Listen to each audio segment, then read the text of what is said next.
And when I was an atheist and legal editor of the Chicago Tribune, I would have smirked at the fact that Easter this year falls on April Fool's Day.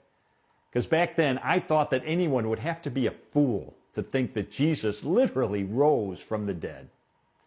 One day, my wife gave me the news that she'd become a Christian. And so I decided to take my journalism training and legal training and debunk the resurrection of Jesus. So I spent 2 years of my life analyzing the historical data. And what I found really shocked me. I recounted in my book, The Case for Miracles. First of all, I found that there's no dispute among scholars that Jesus was dead after being crucified. The famous atheist New Testament scholar Gerd Ludemann says it's historically indisputable that he was dead.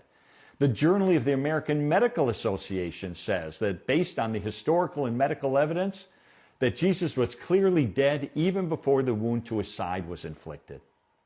Second, we have early reports of the resurrection of Jesus. Reports that come so quickly, you can't just write them off as being a legend.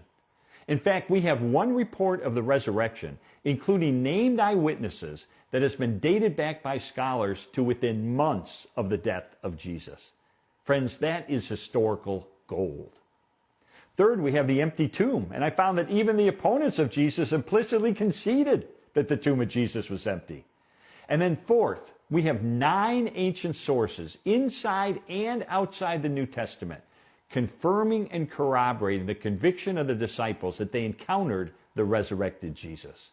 Friends, that is an avalanche of historical data. And then we have 7 ancient sources inside and mostly outside the New Testament that confirm that the disciples lived lives of deprivation and suffering as a result of their proclamation that Jesus had risen. Why were they willing to do that?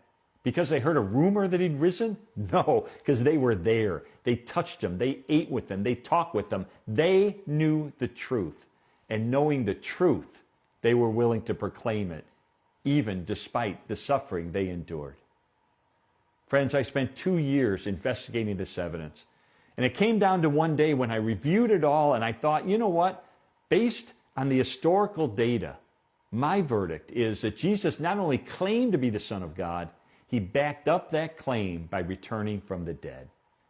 And that's the moment that I decided to confess my sin, to turn from that, to receive this free gift of forgiveness and eternal life that Jesus purchased for me on the cross.